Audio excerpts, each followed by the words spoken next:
ഓം നമോ നാരായണായ. ഓം നമോ നാരായണായ.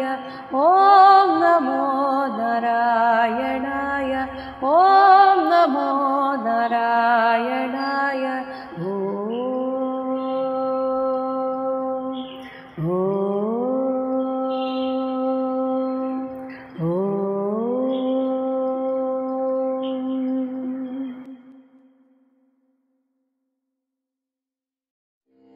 ശ്രീമദ് മഹാഭാഗവതം പഞ്ചമസ്കന്ധം 12-ാധ്യായഃ. 12-ാമത്തെ അധ്യായത്തിൽ രഘുഗണൻ വീണ്ടും ചില സംശയങ്ങൾ ചോദിക്കുന്നതും ജഡഭരതൻ അതിന് ഉത്തരം കൊടുക്കുന്നതുമാണ്. ആദ്യത്തെ ശ്ലോകത്തിൽ രഘുഗണൻ തൻ്റെ മുന്നിൽ നിൽക്കുന്നത് ഒരു അവധൂതൻ തന്നെയാണ് എന്ന് മനസ്സിലാക്കിക്കൊണ്ട് ജഡഭരതനെ സ്തുതിക്കുകയാണ്. നമോ നമഃ കാരണവിഗ്രഹായ സ്വരൂപതുച്ഛീകൃത വിഗ്രഹായ നമഃ അവധൂത ദ്വിജബന്ധുലിംഗ നിഗൂഢ നിത്യാനുഭവായ തുഭ്യം. കാരണവിഗ്രഹായ, ഈ പ്രപഞ്ചം ഉണ്ടാകാൻ കാരണഭൂതനായ ആ ഭഗവാന്റെ ലോകാനുഗ്രഹപ്രദമായ ശരീരമാർന്നിരിക്കുന്ന ആ ഭഗവാൻ തന്നെയാണ് അങ്ങയുടെ രൂപത്തിലിരിക്കുന്നത് എന്നതിനാൽ തുഭ്യം നമഃ, അവിടുത്തേക്ക് നമസ്കാരം. സ്വരൂപ തുച്ഛീകൃത വിഗ്രഹായ, സ്വസ്വരൂപത്തെ അറിഞ്ഞതിനാൽ, ഞാൻ എന്നത് ആ പരമാത്മബോധം തന്നെയാണ് എന്നതിനാൽ ഈ ശരീരത്തെ പൂർണ്ണമായും അവഗണിച്ചുകൊണ്ട് മനസ്സിൽ അഹങ്കാരത്തിൻ്റെ ഒരു ലേശം പോലും ഇല്ലാത്തതിനാൽ, അതാണ് തൻ്റെ ഈ ശരീരത്തെ തുച്ഛീകൃതം. സ്വസ്വരൂപത്തെ അറിഞ്ഞതിനാൽ, വിഗ്രഹം എന്നതുകൊണ്ട് ഇവിടെ ശരീരം, തൻ്റെ ഈ ദേഹചിന്തയെ ഒക്കെ തുച്ഛീകൃതമാക്കിക്കൊണ്ട് ഇരിക്കുന്ന അങ്ങേക്ക് നമസ്കാരം. ഹേ അവധൂത യോഗേശ്വര, ദ്വിജബന്ധു ലിംഗ നിഗൂഢ നിത്യാനുഭവായ. ദ്വിജബന്ധു എന്നാൽ ബ്രാഹ്മണ കുലത്തിൽ ജനിച്ചിട്ടും ഒരു ബ്രാഹ്മണൻ ചെയ്യേണ്ടതായ നിത്യനിദാനങ്ങളൊന്നും ചെയ്യാതിരിക്കുന്ന ആളെയാണ് ശരിക്കും ദ്വിജബന്ധു എന്ന് വിളിക്കുന്നത്. ഇങ്ങനെ അതാണ് എന്ന് തോന്നിപ്പിക്കുന്ന വിധത്തിൽ ദ്വിജബന്ധുലിംഗം, ഹീനമായ ബ്രാഹ്മണ വേഷം കൊണ്ട് അങ്ങ് ശരിക്കും അങ്ങയുടെ മഹത്വത്തെ നിഗൂഢമാക്കി വച്ചിരിക്കുകയാണ്. ഈ നിഗൂഢത അങ്ങ് അനുഭവിക്കുന്ന ആ ആനന്ദത്തെ മറച്ചു കളയുന്നു. അങ്ങനെ മറയ്ക്കപ്പെട്ട നിത്യ സന്തത അനുഭൂതി, നിത്യമായിട്ടുള്ള ആ ആനന്ദാനുഭൂതിയോടുകൂടിയിരിക്കുന്ന അവിടത്തേക്ക് നമസ്കാരം. ഇങ്ങനെയുള്ള അവധൂതന്മാർ തങ്ങളുടെ യഥാർത്ഥ സ്വരൂപത്തെ മറച്ചു വച്ചിരിക്കാൻ കാരണം, അർഹതപ്പെട്ടവർ മാത്രമേ അവരെ തിരിച്ചറിയാൻ പാടുള്ളൂ എന്നതുകൊണ്ടാണ്. അർഹതപ്പെട്ടവർ എന്ന് വെച്ചാൽ ആത്മജ്ഞാനത്തെ തേടി നടക്കുന്നവർ മാത്രം. അല്ലാതെ എല്ലാവരുടെ മുന്നിലും ആത്മജ്ഞാനിയാണെന്ന ഒരു ചിന്ത വന്നു കഴിഞ്ഞാൽ സാധാരണക്കാരായ ആളുകൾ അവരുടെ തുച്ഛമായ ലൗകിക ആഗ്രഹം സാധിപ്പിച്ചു തരണമെന്ന് പറഞ്ഞ് പുറകെ കൂടാൻ സാധ്യതയുണ്ട്. അതുകൊണ്ടും കൂടിയാണ് ഇത്തരത്തിലുള്ളവർ അവധൂതവേഷം ധരിച്ച് ഒരു ഭ്രാന്തനെ പോലെയൊക്കെ ചുറ്റിത്തിരിയുന്നത്. എന്നാൽ അറിയേണ്ടവർക്ക് ആ ആത്മജ്ഞാനികളെ തിരിച്ചറിയാൻ സാധിക്കുകയും ചെയ്യും. ഇനി 2-ാമത്തെ ശ്ലോകത്തിൽ പറയുന്നു, അങ്ങ് കുറച്ചു നേരമായി പറഞ്ഞ ഈ വാക്കുകൾ തന്നെ എനിക്ക് അമൃതതുല്യമാണ്. ജ്വരാമയ ആർത്തസ്യ യഥാ അഗതം സത് നിദാഘ ദഗ്ധസ്യ യഥാ ഹിമാംഭഃ കുദേഹമാന അഹിവിദഷ്ട ദൃഷ്ടേഃ ബ്രഹ്മൻ വചഃ തേ അമൃതം ഔഷധം ച.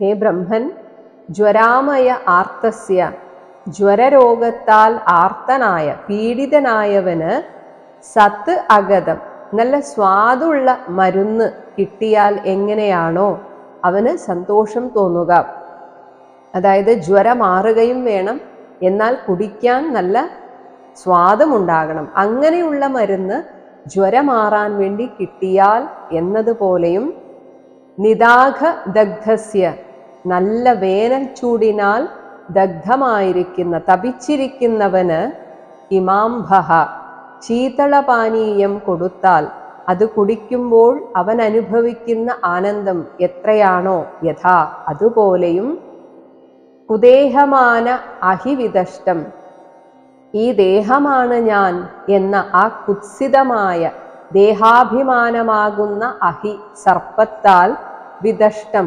ദംശിക്കപ്പെട്ട ദൃഷ്ടേഹേ അവിവേകമായ ദൃഷ്ടിയോടുകൂടിയ മേ എനിക്ക് തേ വചഃ അങ്ങയുടെ ഈ വാക്കുകൾ അമൃതം ഔഷധം ച അമൃതത്തിന് തുല്യമായ ഔഷധമായിരിക്കുന്നു. അങ്ങ് ഈ പറഞ്ഞ വാക്കുകൾ കൊണ്ട് തന്നെ എൻ്റെ കുറേയൊക്കെ സംശയങ്ങൾ ദൂരീകരിക്കപ്പെട്ടിരിക്കുന്നു. അത് ഏതുപോലെയൊക്കെയാണ്? രോഗം കൊണ്ട് വലയുന്നവന് രുചികരമായ ഔഷധം എന്നതുപോലെയും വേനൽ ചൂടിൽ തളർന്നിരിക്കുന്നവന് ശീതളപാനീയം എന്ന പോലെയും ദേഹാഭിമാനം കൊണ്ട് സ്വബോധം നശിച്ച എനിക്ക് അവിടുത്തെ വാക്കുകൾ അമൃതതുല്യമായിരിക്കുന്നു. മൂന്നാമത്തെ ശ്ലോകത്തിൽ അങ്ങ് ഇപ്പോൾ പറഞ്ഞുകൊണ്ടിരിക്കുന്നത് തുടർന്നാലും എനിക്ക് ചില സംശയങ്ങളുണ്ട്, പക്ഷെ അത് പിന്നീട് ഞാൻ ചോദിച്ചുകൊള്ളാം എന്ന് പറയുകയാണ്. തസ്മാത് ഭവന്തം മമ സംശയാർത്ഥം പ്രക്ഷ്യാമി പശ്ചാത് അധുനാ സുബോധം അധ്യാത്മയോഗഗ്രഥിതം തവ ഉക്തം ആഖ്യാഹി കൗതൂഹലചേതസഃ മേ. തസ്മാത് അങ്ങയുടെ വാക്കുകൾ എനിക്ക് അമൃതതുല്യമാണ് എന്നതിനാൽ, അത് കാരണം മമ സംശയാർത്ഥം എനിക്ക് ഇപ്പോൾ അങ്ങ് പറഞ്ഞതിൽ നിന്ന് തന്നെ സംശയമുള്ള വിഷയങ്ങൾ പശ്ചാത്ത് പിന്നീട് ഭവന്തം പ്രക്ഷ്യാമി അങ്ങയോട് ചോദിച്ചുകൊള്ളാം. അധുന ഇപ്പോൾ അധ്യാത്മയോഗഗ്രഥിതം അധ്യാത്മബോധത്താൽ ദുർബോധമായ തവ ഉക്തം അങ്ങയുടെ വാക്കുകളെ കൗതൂഹലചേതസഃ ശരിക്കറിയുവാൻ കൗതുകം കൊള്ളുന്ന ഹൃദയത്തോടു കൂടിയിരിക്കുന്ന മേ എനിക്ക് സുബോധം എന്നെപ്പോലെയുള്ള അജ്ഞാനികൾക്ക് നന്നായി ബോധിക്കും പ്രകാരം അങ്ങ് വീണ്ടും ആഖ്യാഹി വിവരിച്ചു തന്നാലും. എനിക്ക് ഉണ്ടാകുന്ന സംശയങ്ങളൊക്കെ ഞാൻ പിന്നീട് ചോദിച്ചുകൊള്ളാം. അങ്ങ് ഇപ്പോൾ പറഞ്ഞുകൊണ്ടിരിക്കുന്നത് തുടർന്നാലും. അങ്ങയുടെ വാക്കുകൾ കേൾക്കുമ്പോൾ തന്നെ ഹൃദയത്തിന് ഒരു കുളിർമ അനുഭവപ്പെടുന്നുണ്ട്. ഇനി നാലാമത്തെ ശ്ലോകത്തിൽ ഇനി തുടർന്ന് പറയുമ്പോൾ ഈ പ്രപഞ്ചം സത്യമല്ല എന്ന് പറഞ്ഞതിനെ ഒന്നുകൂടെ വിശദീകരിച്ച് പറഞ്ഞു തരണം എന്ന് ആവശ്യപ്പെടുന്നു.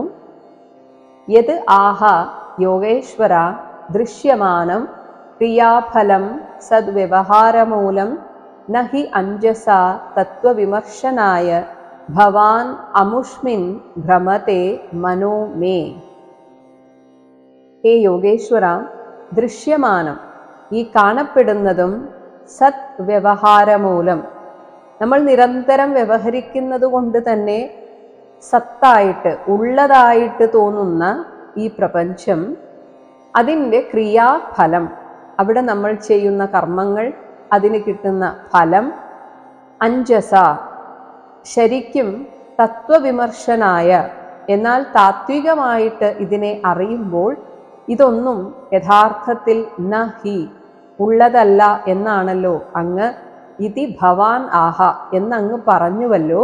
പക്ഷെ അത് ശരിക്കും എനിക്കങ്ങോട്ട് മനസ്സിലായിട്ടില്ല. അതാണ് അമുഷ്മിൻ, ഈ ഒരു വിഷയത്തിൽ മേ മനഃ ഭ്രമതെ, എൻ്റെ മനസ്സ് വിഷമിക്കുന്നു. എത്രയായിട്ടും അങ്ങ് പറഞ്ഞ ആ ആശയം ഉൾക്കൊള്ളാൻ എനിക്ക് സാധിക്കുന്നില്ല.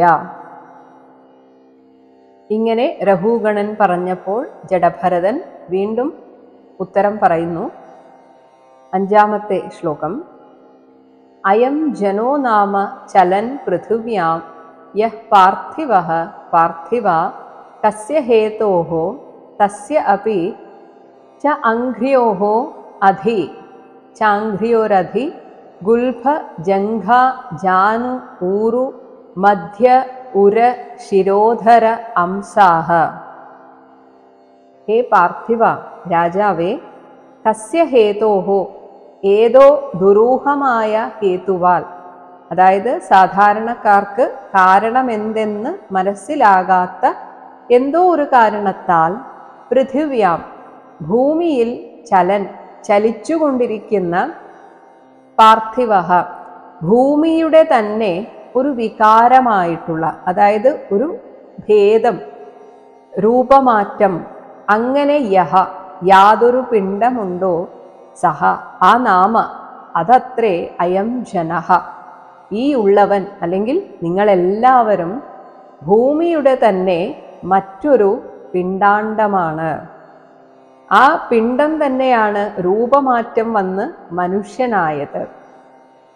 തസ്യ അപിച, ആ പിണ്ഡത്തിന് അംഘ്യോഹോ അധി, പാദങ്ങൾക്ക് മീതെ, ഗുൽഭം, ഒരു നെരിയാണി, ജംഘ, കണങ്കാൽ, ജാനു, മുട്ട്, ഊരു, തുടകൾ, മധ്യഭാഗം, ശിരോധര, ശിരസ്, ശിരോധരം എന്നാൽ ശിരസിനെ അവിടെ ഉറപ്പിച്ചു വെച്ചിരിക്കുന്ന കഴുത്ത്, പിന്നെ അംസാഹ, തോൾ എന്നീ വിഭാഗങ്ങളുണ്ട്. ഒരു മണ്ണ് കുഴച്ചിട്ട് അതിനൊരു പാദം, പിന്നെ നെരിയാണി, ഇങ്ങനെ മുകളിലോട്ട് ഓരോരോ അവയവങ്ങൾ ചേർത്തു വച്ച ഒരു പിണ്ഡം, അതല്ലേ ഈ മനുഷ്യ ശരീരം. ഇവിടെ ജഡഭരതന്റെ തോളിലാണ് ഇപ്പോഴും ആ പല്ലക്കിന്റെ ഒരു ഭാഗം ഉള്ളത്. അതുകൊണ്ട് പറയുന്നു, എൻ്റെ ഈ തോളിലിരിക്കുന്നത് എന്ന് തുടങ്ങി ഈ പല്ലക്കും എല്ലാം ആ ഭൂമിയുടെ ഒരു ഭാഗം മാത്രമാണ്. 6-ാമത്തെ ശ്ലോകം. അംസേ അധിദാർവി ശിബികാച്ച യസ്യാം സൗവീരരാജ ഇതി അപദേശ ആസ്തേ യസ്മിൻ ഭവാൻ രൂഢ നിജാഭിമാനോ രാജാ അസ്മി സിന്ധുഷു ഇതി ദുർമദാന്ധഃ. ഇതാ എൻ്റെ അംസേ, തോളിൽ ഒരു അധിദാർവി, മരത്തടി കൊണ്ട് നിർമ്മിതമായ ശിബികാച്ച, പല്ലക്ക്, പല്ലക്കിന്റെ രൂപത്തിൽ ഒരു മരത്തടി. യസ്യാം, ആ മരത്തടിയിൽ, സൗവീരരാജ, സൗവീരരാജൻ ഇതി, ഇങ്ങനെ, അപദേശ, വ്യവഹാരം മാത്രമുള്ള ഒരു മൺകട്ട എന്ന് വെച്ചാൽ രാജാവേ അങ്ങും ഒരു മൺകട്ട മാത്രമാണ്, അതിന് കാലും കയ്യും ഒക്കെയുള്ള കുറെ അവയവങ്ങൾ ഇങ്ങനെ തീർത്തു വെച്ചിട്ടുണ്ട് എന്ന് മാത്രം. അങ്ങനെ ഒരു മൺകട്ടയായി അങ്ങും ആസ്തേ, ഈ മരത്തടി കൊണ്ടുള്ള ആ പല്ലക്കിനുള്ളിൽ ഒരു മൺകട്ട ഇരിക്കുന്നു.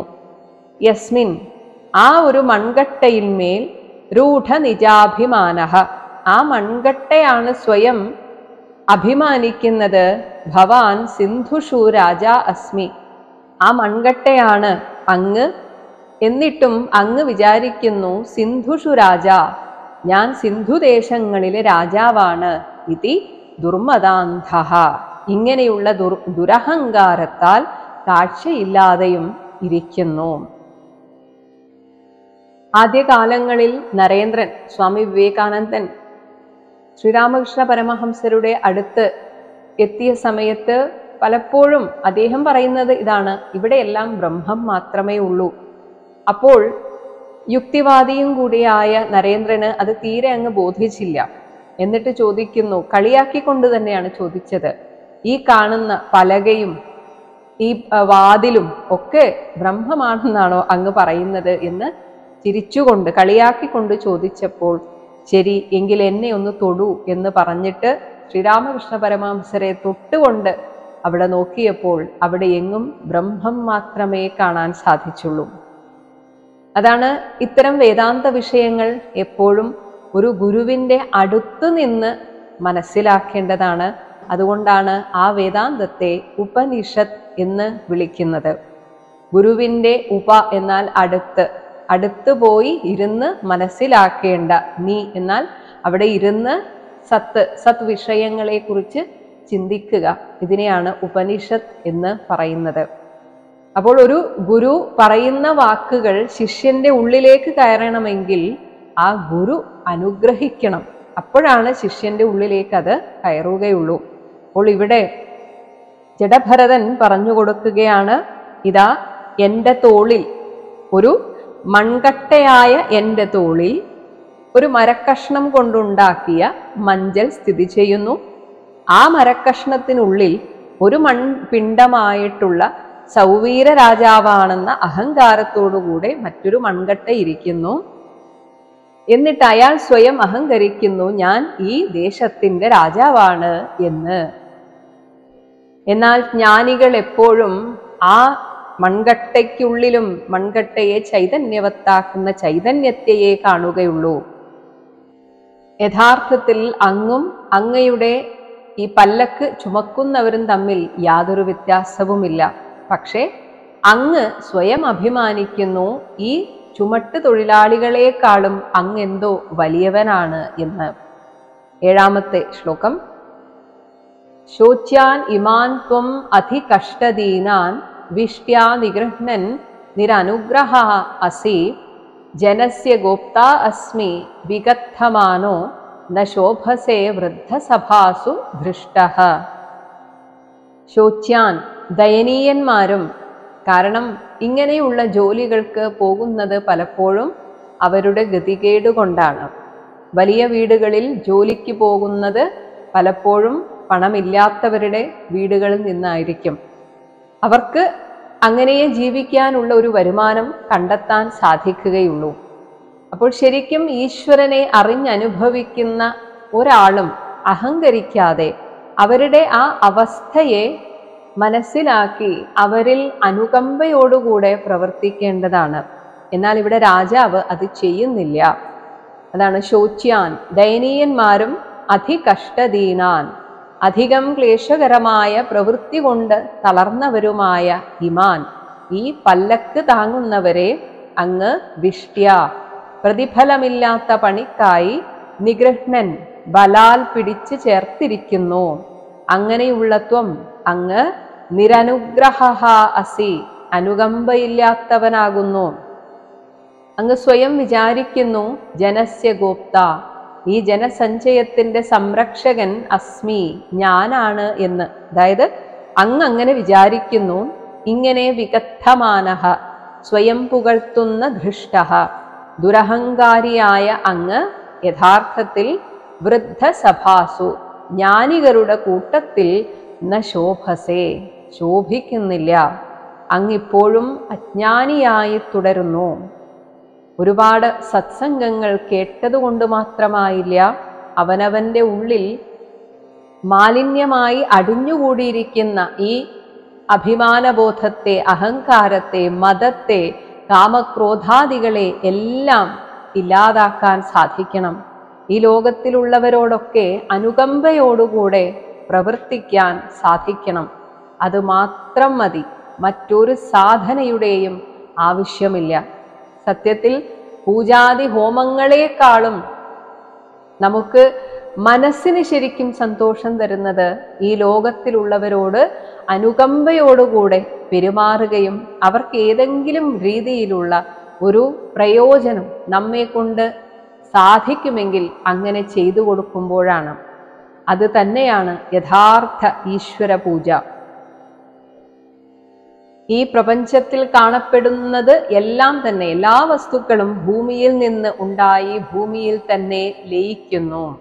യഥാർത്ഥത്തിൽ അതിൻ്റെ വെവ്വേറെ ആകൃതി കൊണ്ടാണ് അതൊക്കെ പലതാണെന്ന് തോന്നുന്നത്. സത്യത്തിൽ അതെല്ലാം ഒന്ന് തന്നെയാണ്, അതായത് ഭൂമി തന്നെയാണ്. അതാണ് 8-ാമത്തെ ശ്ലോകം. യഥാ ക്ഷിതൗ ഏവ ചരാചരസ്യ വിദാമ നിഷ്ഠാം പ്രഭവം ച നിത്യം തത് നാമതഃ അന്യത് വ്യവഹാരമൂലം നിരൂപ്യതാം സത്ക്രിയയാ അനുമേയം. ചരാചരസ്യ, ഇവിടെ ചലിക്കുന്നവയും ചലിക്കാത്തവയുമായ എല്ലാ വസ്തുക്കളുടെയും പ്രഭവം, ഉത്പത്തിയെയും, നിഷ്ഠാംച, വിലയത്തെയും, നിത്യം, നിയമേന, ക്ഷിതൗ ഏവ, ഭൂമിയിൽ തന്നെ, യഥാവിധാമ, ഇങ്ങനെയാണെന്ന് ആര് തിരിച്ചറിയുന്നുവോ അപ്പോൾ തന്നാമതഃ, അവയുടെ പേരുകളല്ലാതെ അല്ലെങ്കിൽ ആകൃതിയും പേരുകളും അല്ലാതെ വ്യവഹാരമൂലം, വ്യവഹാര കാരണമായിട്ട് അന്യത് മറ്റൊന്ന് സത്ക്രിയയാ അർത്ഥത്താലോ ക്രിയയാലോ അനുമേയം അനുമിക്കപ്പെടാവുന്ന സദ്വസ്തുവായിട്ടുണ്ടോ എന്ന് നിരൂപ്യതാം ഒന്ന് ചിന്തിച്ചു നോക്കിയാലും ഇതെല്ലാം മണ്ണുകൊണ്ടുണ്ടാക്കുന്നതാണ്. പൃഥ്വിയുടെ ഭൂമിയുടെ പല രൂപങ്ങൾ തന്നെയാണ്. അതിന് പല നാമങ്ങളും കൊടുത്തു. സ്വർണത്തിൽ നിന്ന് എങ്ങനെയാണോ പല രൂപങ്ങളിലേക്ക് ആഭരണങ്ങളാക്കി മാറ്റിയപ്പോൾ അതിന് പല നാമങ്ങൾ വന്നിരിക്കുന്നത്, സ്വർണാഭരണം വാങ്ങിക്കാൻ പോകുന്നവർ അതിൻ്റെ ആകൃതിയും ഇനി എവിടെയാണോ അണിയേണ്ടത് അതിനനുസരിച്ച് ആ സ്വർണാഭരണങ്ങൾ വാങ്ങുന്നു. എന്നാൽ സ്വർണപ്പണിക്കാരനും ഇനി എന്തിന് ഒരു മോഷ്ടാവും നോക്കുന്നത് അതിൻ്റെ പണിയോ ആകൃതിയോ ഒന്നുമല്ല, അതിലെത്ര സ്വർണമുണ്ട് എന്നാണ്. ഇതുപോലെ ഈ പ്രപഞ്ചത്തിലെ ഓരോ വസ്തുവിലും നിലനിൽക്കുന്ന അതിൻ്റെ അടിസ്ഥാന തത്വമായ ഭൂമിയെ മാത്രം ഒന്ന് കണ്ടറിഞ്ഞാലും. ഇനി ഈ പറയുന്ന ഭൂമി സത്യമാണോ? അല്ല. അതാണ് 9ാമത്തെ ശ്ലോകം. ഏവം നിരുക്തം ക്ഷിതിശബ്ദവൃത്തം അസന്നിധാനാത് പരമാണവോ യേ അവിദ്യയാ മനസാ കൽപ്പിതാഃ തേ യേഷാം സമൂഹേന കൃതോ വിശേഷഃ.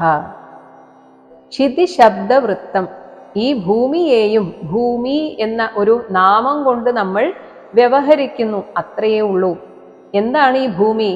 അസന്നിധാനാത്, അസത്തുക്കളായ സൂക്ഷ്മങ്ങളായ പരമാണുക്കളിൽ വിലയിക്കുന്നു എന്ന കാരണത്താൽ ഏവം നിരുക്തം, ഇപ്രകാരം ഇല്ലാത്ത ഒന്നിനെ നമ്മൾ ഭൂമിയായിട്ടിങ്ങനെ നിരൂപണം ചെയ്തിരിക്കുന്നു. ഒരുപാട് അണുക്കൾ പരമാണുക്കൾ ചേർന്ന ഒരു വസ്തു. ഇനി പരമാണവഹ, ഈ പരമാണുക്കളുണ്ടല്ലോ, തേ അവയും അവിദ്യയാ മായഹേതുവായിട്ട് മനസാ കൽപ്പിതാഹ മനസ്സിനാൽ കൽപ്പിതങ്ങളാണ്. വിശേഷഃ, ഈ സ്ഥൂലമായ പൃഥ്വീരൂപം പരമാണുക്കളുടെ യേഷാം ഈ പരമാണുക്കളുടെ സമൂഹേന സമൂഹത്താൽ കൃതഃ കൽപ്പിക്കപ്പെട്ടതാകുന്നു. സ്വർണക്കട്ടി എന്ന് പറയുന്നത് കുറേ സ്വർണത്തരികൾ ചേർന്നതാണ്. ഇതേപോലെ ഭൂമിയെയും നമ്മൾ ആ രീതിയിൽ ഒന്ന് ശ്രദ്ധിച്ചു നോക്കിയാൽ കുറേ പരമാണുക്കളുടെ ഒരു സംയോഗമാണ് ഭൂമി എന്ന് പറഞ്ഞ് നമ്മൾ ഇങ്ങനെ വ്യവഹരിക്കുന്നത്. യഥാർത്ഥത്തിൽ അതും മായയാൽ മനസ്സ് കൽപ്പിക്കപ്പെടുന്നതാണ്. മായയിൽ മനസ്സിന്റെ ഒരു കൽപ്പന മാത്രമാണ്. 10ാമത്തെ ശ്ലോകം. ഏവം കൃശം സ്ഥൂലം അണു ബൃഹത് അസത് സത് ച സഞ്ജീവം അജീവം അന്യത് ദ്രവ്യ സ്വഭാവ ആശയ കാലകർമ്മ നാംന അജയ അവേഹി കൃതം ദ്വിതീയം.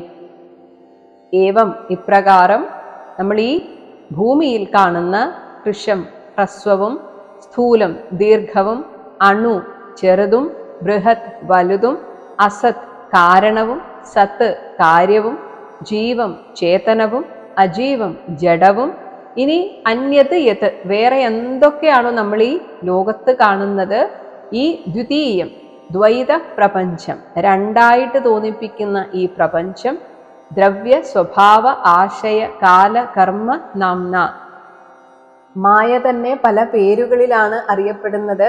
ദ്രവ്യം, സ്വഭാവം, ആശയം, കാലം, കർമ്മം, ഇങ്ങനെ പല പേരുകളിൽ അറിയപ്പെടുന്ന അജയ, ജയിക്കാൻ സാധിക്കാത്ത ആ മായയാൽ കൃതം കൽപ്പിതമായതാണെന്ന് അവേഹി അറിഞ്ഞുകൊണ്ടാലും. അപ്പോൾ ഭൂമി പോലും സത്യമല്ല എന്ന് പറഞ്ഞു വെക്കുകയാണ്. അപ്പോൾ പിന്നെ ഈ ഭൂമിയുടെ തന്നെ ഒരു രൂപാന്തരമായിട്ട് കാണപ്പെടുന്ന ശരീരം എങ്ങനെ സത്യമാകും? ഈ പറഞ്ഞവയൊന്നും സത്യമല്ലെങ്കിൽ പിന്നെ എന്താണ് ഇവിടെ സത്യമായിട്ടുള്ളത്? 11ാമത്തെ ശ്ലോകം. ജ്ഞാനം വിശുദ്ധം പരമാർത്ഥം ഏകം അനന്തരം തു അബഹിഹി ബ്രഹ്മ സത്യം പ്രത്യക് പ്രശാന്തം ഭഗവത് ശബ്ദസപ്നം യത് വാസുദേവം കവയോ വദന്തി.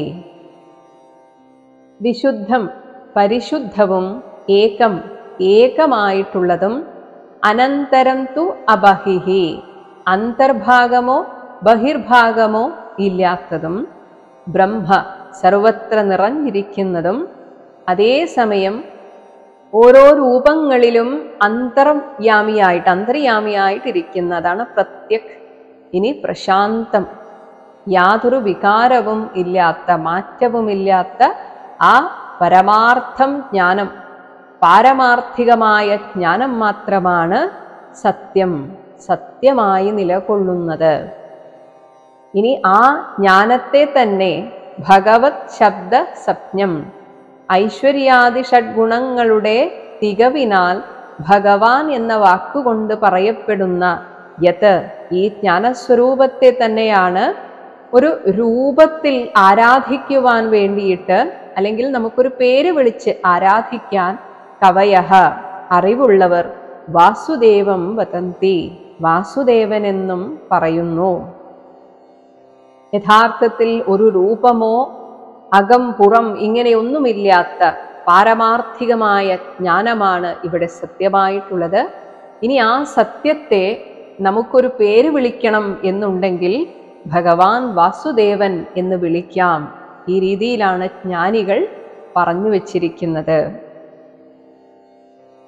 ഇനി ഈ പാരമാർത്ഥികമായ ജ്ഞാനം എങ്ങനെ ലഭ്യമാകും? കത്തിക്കൊണ്ടിരിക്കുന്ന ഒരു നിലവിളക്കിൽ നിന്ന് മാത്രമാണ് മറ്റൊരു തിരി കത്തിക്കാൻ സാധിക്കുകയുള്ളൂ എന്നതുപോലെ ആ ജ്ഞാനാഗ്നി കൊണ്ട് ജ്വലിച്ചു നിൽക്കുന്ന യഥാർത്ഥ മഹാപുരുഷന്മാരിൽ നിന്ന്, അവരുടെ കാരുണ്യം കൊണ്ട് അവരായി നമുക്ക് കനിഞ്ഞ് നൽകിയാൽ മാത്രമാണ് ഈ അറിവ് നമുക്ക് ലഭിക്കുക. അതാണ് 12ാമത്തെ ശ്ലോകം. രഹൂഗണ ഏതത് തപസാ ന യാതി ന ച ഇജ്ജയാ നിർവപണാത് ഗൃഹാതുവ ന ഛന്ദസാ ന ഏവ ജല അഗ്നിസൂര്യൈഹി വിനാ മഹത് പാദ രജോഭിഷേകം. ഹേ രഹൂഗണ, ഏതത് ഈ സത്യജ്ഞാനം മഹത് പാദ രജോഭിഷേകം വിനാ, മഹത് പാദം മഹാപുരുഷന്മാരുടെ പാദങ്ങളിൽ പറ്റിയിരിക്കുന്ന രജസ് പൊടി, അതിനാൽ അഭിഷേകം ചെയ്യാതെ, വിനാ എന്ന് വെച്ചാൽ ജ്ഞാനികളായിട്ടുള്ള, യഥാർത്ഥ ജ്ഞാനികളായിട്ടുള്ള ഗുരുക്കന്മാരെ അവരുടെ അടുത്ത് പോയി സേവിക്കുക, അവരുടെ പാദം കഴുകി വൃത്തിയാക്കി ആ അഭിഷേക ജലം സേവിക്കുന്നതിലൂടെ അല്ലാതെ തപസാ നയാതി, ഈ ആത്മജ്ഞാനം തപസ്സുകൊണ്ട് ലഭിക്കുകയില്ല. ഇജ്ജയാചന, വേദോക്ത കർമ്മങ്ങൾ കൊണ്ടും പറ്റില്ല. യജ്ഞാദികൾ ചെയ്തതുകൊണ്ടൊന്നും ഈ ആത്മജ്ഞാനം ലഭിക്കുകയില്ല. നിർവപണാത്, ഇനി ഒരുപാട് അന്നദാനങ്ങൾ ഒക്കെ ചെയ്തതുകൊണ്ട് ന. ഗൃഹാത്ത്, ഗൃഹസ്ഥവൃത്തിയിലുള്ള കർമ്മയോഗം പോലെയുള്ള ആ യോഗ മാർഗത്തിലൂടെ പോയതുകൊണ്ടും ന. ഛന്ദസ, വേദാഭ്യസനം കൊണ്ടോ ന പ്രാപിക്കുകയില്ല. ജല അഗ്നി സൂര്യൈഹി, ജലം, അഗ്നി, ആദിത്യൻ മുതലായ ദേവതകളെ ഉപാസിച്ചതുകൊണ്ടും നയേവ പ്രാപിക്കുന്നതല്ല. ഈ വേദാന്ത ശ്രവണം ഒരു ഗുരുവിൽ നിന്ന്, യഥാർത്ഥ ജ്ഞാനിയായ അഗ്നി പോലെ ജ്വലിക്കുന്ന ഗുരുവിൽ നിന്ന് നേരിട്ട് ലഭിക്കണം. അതും ഗുരുവിൻ്റെ അനുഗ്രഹത്താൽ അവർ പകർന്നു തരികയാണ് ചെയ്യേണ്ടത്. ഇപ്പോൾ കഴിഞ്ഞ കുംഭമേളയുടെ ഐതിഹ്യവും ഇങ്ങനെയാണെന്നാണ് പറയുന്നത്. ശങ്കരാചാര്യർ ഓരോ ജ്ഞാനികളോടും പറഞ്ഞുവത്രേ, നിങ്ങൾ ഈ ഭൂമിയിൽ നിന്ന് ശരീരം വിട്ടു പോകുന്നതിന് മുൻപ് നിങ്ങൾ നേടിയ തപശക്തി അനുയോജ്യരായ, അർഹരായ ആളുകൾക്ക് കൊടുക്കണം. അപ്പോൾ ആ സന്യാസിമാർ, ജ്ഞാനികൾ ചോദിച്ചു, ഞങ്ങൾ എങ്ങനെയാണ് അവരെ തിരിച്ചറിയുക? അപ്പോഴാണ് പറഞ്ഞത്, ഇങ്ങനെ ഒരു സംഗമം, കുംഭമേള എന്നൊരു സംഗമം നടത്തപ്പെടണം. അവിടെ ഈ ഒരു ജ്ഞാനത്തിന് അർഹരായിട്ടുള്ളവരും വരണം, ജ്ഞാനം കൊടുക്കാൻ അർഹരായിട്ടുള്ള ജ്ഞാനികളായിട്ടുള്ളവരും വരണം. അങ്ങനെ അവരെ തമ്മിൽ ഈ പ്രകൃതി യോജിപ്പിക്കും. അങ്ങനെ നിങ്ങളുടെ ജ്ഞാനം നിങ്ങൾ കൈമാറണം. അതിനായിട്ടും കൂടെയാണത്രേ കുംഭമേള. എന്തുകൊണ്ടാണ് ഈ മഹാപുരുഷന്മാരുടെ സന്നിധിയിൽ തന്നെ പോയിരിക്കണം എന്ന് പറയുന്നത്? കാരണം അവർക്ക് ഭഗവാനെ കുറിച്ച് മാത്രമല്ലാതെ, അതായത് ജ്ഞാനത്തിന്റെ മറ്റൊരു പേരാണ് ഭഗവാൻ വാസുദേവൻ, ആ വാസുദേവനെ പറ്റി അല്ലാതെ മറ്റൊന്നും അവർക്ക് സംസാരിക്കാനില്ല. അങ്ങനെ സദാ ആ വാർത്ത കേട്ടാൽ തന്നെ, ഭഗവാനെ കുറിച്ച് കേട്ടാൽ തന്നെ ഉള്ളിൽ ഭക്തി ഉറച്ചു കിട്ടും. അതാണ് 13ാമത്തെ ശ്ലോകം. യത്ര ഉത്തമ ശ്ലോക ഗുണാനുവാദഃ പ്രസ്തൂയതേ ഗ്രാമ്യ കഥാ വിഘാതഃ നിഷേവ്യമാണഃ അനുദിനം മുമുക്ഷോഹോ മതിം സതീം യച്ഛതി വാസുദേവേ. എന്തുകൊണ്ട് മഹാപുരുഷന്മാരുടെ സന്നിധിയിൽ ഇരിക്കണം? യത്ര, ആ സന്നിധിയിൽ ഗ്രാമ്യ കഥാ വിഘാതഃ, സാധാരണ ഈ ലോകത്ത് ആളുകൾ സംസാരിക്കുന്ന വിഷയങ്ങൾക്ക് വിഘാതമുണ്ടാക്കുന്ന, വിഘ്നമുണ്ടാക്കുന്ന ഉത്തമ ശ്ലോക ഗുണാനുവാദഃ, ഭഗവാന്റെ ഗുണാനുകഥനം അവിടെ നിരന്തരം പ്രസ്തൂയതേ, നടന്നുകൊണ്ടേയിരിക്കും. എന്തൊക്കെ പറഞ്ഞാലും നമുക്ക് വീട്ടിലിരുന്നാൽ അങ്ങനെ 24 മണിക്കൂറും ഭഗവത് ചിന്തകളിൽ ഇരിക്കുക എന്നത് അത്ര പ്രായോഗികമല്ല. അല്ലെങ്കിൽ പിന്നെ നമ്മൾ തനിച്ചായിരിക്കണം, ഏകാന്തത്തിലായിരിക്കണം, നമുക്കതിൽ താല്പര്യവും ഉണ്ടാകണം. അല്ലാതെ ഈ ഒരു വിഷയത്തിൽ വലിയ താല്പര്യമില്ലാത്ത മറ്റുള്ളവരുടെ കൂടെ ജീവിക്കുമ്പോൾ എന്തൊക്കെ പറഞ്ഞാലും ഇടക്കൊക്കെ വീടുകളിൽ മറ്റ് സംസാരങ്ങൾ, വർത്തമാനങ്ങളൊക്കെ ഉണ്ടാകും. അതിൽ പങ്കെടുക്കാതിരിക്കാനും നമുക്ക് സാധിക്കില്ല. അതുകൊണ്ടാണ് പറ്റുന്നത്ര സമയങ്ങളിൽ മഹത് പുരുഷന്മാരുടെ, മഹാപുരുഷന്മാരുടെ സന്നിധിയിൽ പോയിരിക്കണം. ഇനി അല്ലെങ്കിൽ ക്ഷേത്രത്തിലെങ്കിലും പോയിരുന്ന് സ്വസ്ഥമായി മൗനമായിട്ടിരുന്ന് ഉള്ളിൽ ജപിച്ചുകൊണ്ടിരിക്കണം. ആ അന്തരീക്ഷത്തെ പരമാവധി ഉള്ളിലേക്കെടുക്കണം. ഇങ്ങനെ അനുദിനം, ദിനം തോറും നിഷേവ്യമാണഃ, സശ്രദ്ധം സേവിക്കപ്പെട്ടതായി ഭവിച്ച് മുമുക്ഷോഹോ, ഒരു മോക്ഷാർത്ഥിക്ക്, ആ ആൾക്കൊരു താല്പര്യമുണ്ടാകണം. ഈ പ്രപഞ്ചം സത്യമല്ല എന്ന് തോന്നുകയും ഇതിൽ നിന്നൊക്കെ ഒരു മുക്തി വേണം എന്ന് ആഗ്രഹിക്കുന്നയാളായിരിക്കണം. അങ്ങനെയുള്ള മോക്ഷാർത്ഥിക്ക് വാസുദേവേ, ഭഗവാൻ വാസുദേവനിൽ സതീം മതിം, വിശുദ്ധമായ ചിത്തവൃത്തിയെ, അത് തന്നെയാണ് ഭക്തി, ഉള്ളിലിരിക്കുന്ന ആ വാസുദേവനിൽ. വാസുദേവൻ എന്ന് പറയുമ്പോൾ നമ്മൾ ഭഗവാൻ കൃഷ്ണൻ എന്നോ ഒന്നും ചിന്തിക്കേണ്ടതില്ല. ആ പരമാത്മ വസ്തു, പരമാത്മ ചൈതന്യം, ആ വാസുദേവനിൽ ഉള്ളിൽ എപ്പോഴും ഒരു ചിന്ത ഉണ്ടാകുമ്പോൾ അത് തന്നെയാണ് ഭക്തി. അങ്ങനെയുള്ള ഭക്തിയെ യച്ഛതി, പ്രദാനം ചെയ്യുന്നു. ഇത്ര കൃത്യമായിട്ട് ലോക വിഷയങ്ങൾ നമ്മെ എങ്ങനെയൊക്കെ ബാധിക്കുമെന്ന് തൻ്റെ പൂർവജന്മ ചരിത്രം പറഞ്ഞു കൊടുത്തുകൊണ്ട് സമർത്ഥിക്കുകയാണ്. 14ാമത്തെ ശ്ലോകം. അഹം പുരാ ഭരതോ നാമ രാജ വിമുക്തദൃഷ്ടശ്രുത സംഗബന്ധഃ ആരാധനം ഭഗവത ഈഹമാനോ മൃഗഃ അഭവം മൃഗസംഗാത് അദാർത്ഥഃ. അഹം പുരാ, ഞാൻ ആരാണ് അങ്ങ് എന്ന് ചോദിച്ചല്ലോ. ഞാൻ പണ്ട് പൂർവജന്മത്തിൽ ഭരതഃ നാമ രാജ, ഭരതനെന്നു പേരായ രാജാവായിരുന്നു. വിമുക്ത ദൃഷ്ട ശ്രുത സംഗബന്ധഃ, എല്ലാ ബന്ധങ്ങളിൽ നിന്നും ഞാൻ വിമുക്തനായിട്ടാണ് കാട്ടിലേക്ക് വന്നത്.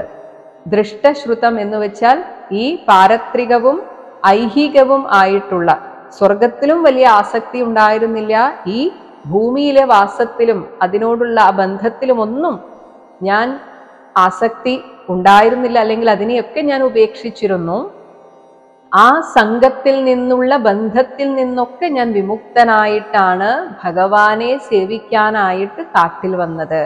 അങ്ങനെ ഭഗവതഃ ആരാധനം ഇഹമാനഃ, ഭഗവാന്റെ ആരാധനത്തെ ചെയ്തുകൊണ്ടിരിക്കെ ഒരു സാധാരണ മൃഗസംഗാത്ത്, ഒരു മാൻകുട്ടിയോടുള്ള ആസക്തി കൊണ്ട് എൻ്റെ ജീവിത ലക്ഷ്യം തന്നെ ഞാൻ മറന്നുപോയി. ഹതാർത്ഥഃ, എൻ്റെ ജീവിത പ്രയോജനം നഷ്ടപ്പെട്ടവനായി ഭവിച്ച് മൃഗഃ അഭവം, അങ്ങനെ വീണ്ടും ഒരു മാനായിട്ട് ഞാൻ ജന്മമെടുത്തു. എന്നാൽ ഏതെങ്കിലും ഒരു ജന്മത്തിൽ നമ്മൾ കുറച്ചു നാൾ തീവ്രമായി ഭഗവാനെ ആരാധിച്ചിട്ടുണ്ടെങ്കിൽ അതിൻ്റെ ആ വാസന ഉള്ളിൽ ഉണ്ടാവുക തന്നെ ചെയ്യും എന്നതിനും എൻ്റെ ജീവിതം ഒരു ഉദാഹരണമാണ് എന്ന് ഭരതൻ പറയുന്നു. കാരണം ആ മൃഗജന്മത്തിലും ഞാൻ ഈശ്വര സ്മരണ കൈവിട്ടില്ല. 15-ാമത്തെ ശ്ലോകം. സാ മാം സ്മൃതിഹി മൃഗദേഹേ അപി വീര കൃഷ്ണാർച്ചന പ്രഭവ നോ ജഹാതി അധോ അഹം ജനസംഗാത് അസംഗോ വിശങ്കമാനഃ അവിവൃതഃ ചരാമി. ഹേ വീര, രാജാവേ, മൃഗദേഹേ അപി, ഒരു മാനായിട്ടാണ് ഞാൻ ജനിച്ചതെങ്കിൽ കൂടെ പൂർവജന്മത്തിൽ കൃഷ്ണാർച്ചന പ്രഭവ, ഭഗവാനെ ആരാധിച്ചതിൻ്റെ ഫലമായുണ്ടായ സാ സ്മൃതി, ആ മുജ്ജന്മ സ്മരണ മാം നോ ജഹാതി, എന്നെ വിട്ടുപോയിട്ടില്ല.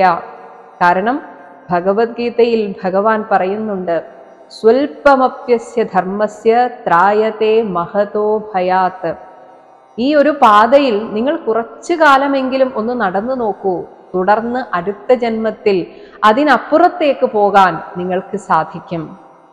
ഒരിക്കലും മറ്റു വിഷയങ്ങൾക്കുള്ളതുപോലെ ഒരു നാശം ഈ ആത്മീയ വിദ്യയ്ക്ക് ഉണ്ടാവുകയില്ല. മറ്റേത് വിഷയമാണെങ്കിലും നമുക്ക് മുജ്ജന്മത്തിൽ പഠിച്ചാലോ അത് പിന്നീടുള്ള ജന്മത്തിൽ ആദ്യം മുതൽ തന്നെ തുടങ്ങണം. ഒരു പക്ഷേ ഒരു ജന്മത്തിൽ ഒരാൾ ഒരു സംഗീതജ്ഞനാണെന്ന് വിചാരിക്കുക, അടുത്ത ജന്മത്തിൽ ആ വാസന ഉണ്ടാകുമെങ്കിലും ആദ്യം മുതലേ സരിഗമ പദനിസ മുതൽ പാടിത്തുടങ്ങണം, പഠിച്ചു തുടങ്ങണം. ഒരു പക്ഷെ അവർക്ക് പെട്ടെന്ന് കാര്യങ്ങൾ മനസ്സിലാകുമായിരിക്കും, എങ്കിൽ പോലും പഠിച്ചു തുടങ്ങണം.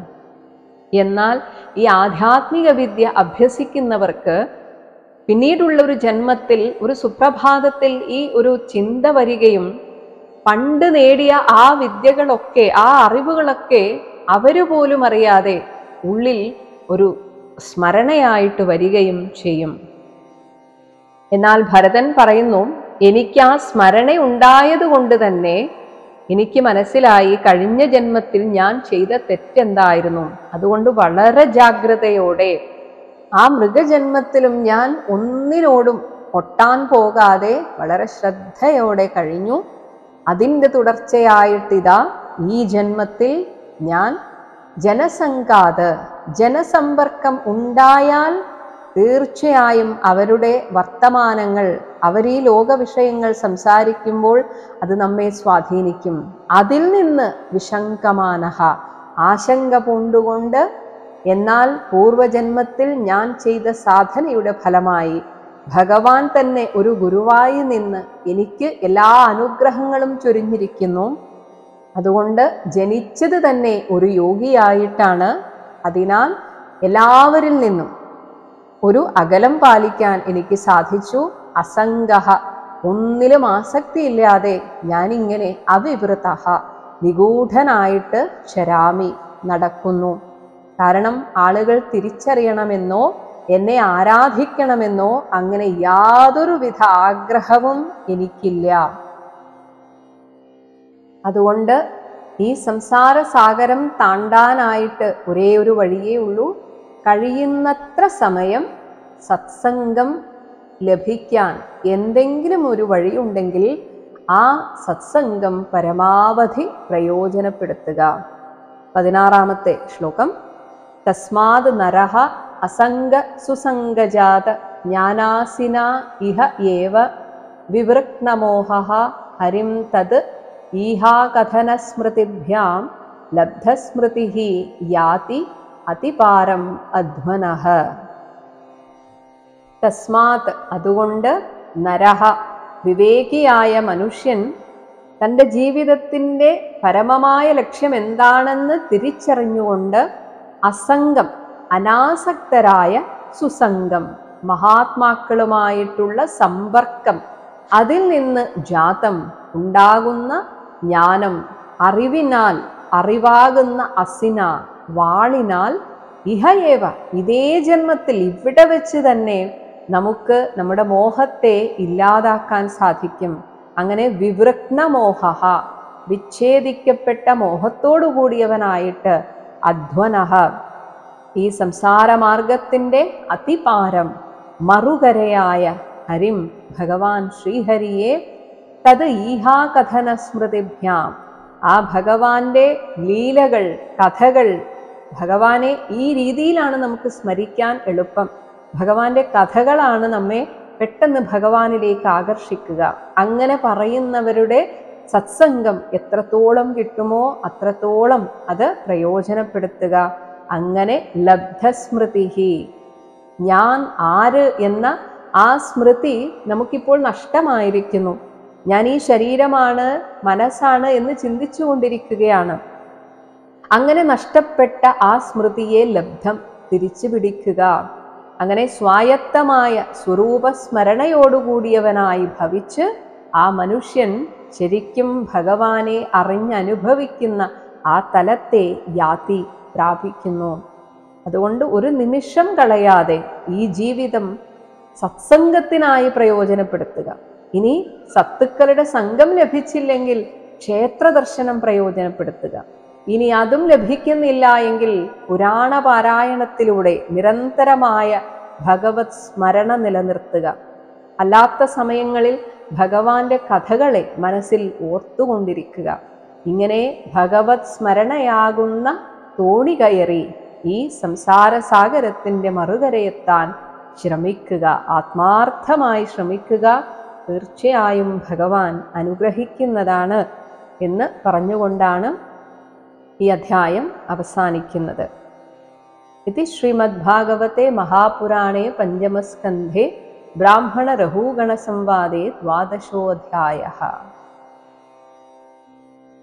ഹരേ രാമ ഹരേ രാമ ഹരേ രാമ രാമ ഹരേ കൃഷ്ണ ഹരേ കൃഷ്ണ ഹരേ കൃഷ്ണ കൃഷ്ണ ഹരേ രാമ ഹരേ രാമ ഹരേ രാമ രാമ ഹരേ കൃഷ്ണ ഹരേ കൃഷ്ണ ഹരേ കൃഷ്ണ കൃഷ്ണ ഹരേ രാമ രാമ ഹരേ കൃഷ്ണ കൃഷ്ണ ഹരേ രാമ രാമ ഹരേ കൃഷ്ണ കൃഷ്ണ.